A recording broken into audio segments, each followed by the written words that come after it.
Aujourd'hui on va parler bricolage et plus précisément de la tronçonneuse sans fil style MSA 140C.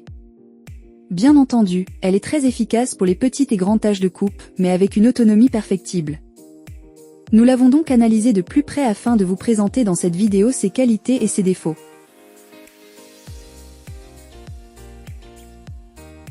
Elle est livrée dans un boîtier et super compacte comparée à d'autres modèles comme le DeWalt. À l'intérieur, il y a une protection de chaîne, la chaîne elle-même, l'unité de puissance, une barre de coupe, un chargeur et une batterie AK30. Selon Stihl, cette batterie AK30 est équivalente à environ 5A pour une autonomie d'environ 45 minutes. Le premier point marquant sur ce modèle est son assemblage assez simple.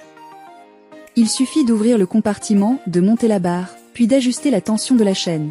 Bien entendu, ces composants métalliques assurent une bonne durabilité, même si le boîtier est en plastique. Après ces coupes, la batterie montre encore une charge pleine, ce qui est vraiment impressionnant. Pour des travaux plus importants en extérieur, la capacité de la batterie sera probablement le principal facteur limitant. Face à un traversin de chemin de fer de 6 x 9 pouces, encore une fois, la tronçonneuse passe à travers comme un couteau dans du beurre. En conclusion, la tronçonneuse style MSA 140C se positionne comme le choix haut de gamme pour les utilisateurs à la recherche d'un outil puissant, compact et fiable. Avec son boîtier bien conçu et sa batterie AK30, équivalente à environ 5 Ah, elle offre une autonomie d'environ 45 minutes, ce qui est idéal pour des travaux de coupe en extérieur. Son assemblage simple et rapide permet aux utilisateurs, qu'ils soient novices ou expérimentés, de se lancer facilement dans leur projet. Une fois en action, cette tronçonneuse impressionne par sa capacité à couper des matériaux robustes avec aisance, et la durabilité de ses composants assure une utilisation prolongée. Ses avantages sont donc le fait qu'elle soit très facile à utiliser, son excellente capacité de coupe, et sa batterie qui fonctionne avec d'autres outils Stihl. Et ses inconvénients ?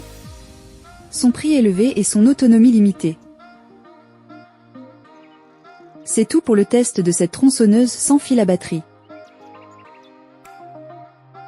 Vous avez dans le tableau suivant un résumé des caractéristiques de cette dernière. J'espère que ce test vous aura aidé dans votre choix. N'hésitez pas à me dire dans les commentaires ce que vous en avez pensé et à poser toutes vos questions. Ça fait toujours grand plaisir d'avoir un retour. Le lien du produit est dans la description juste en dessous et n'hésitez pas à vous abonner et faire sonner la petite cloche pour être informé de chaque nouvelle vidéo et on se retrouve très bientôt pour de nouvelles vidéos.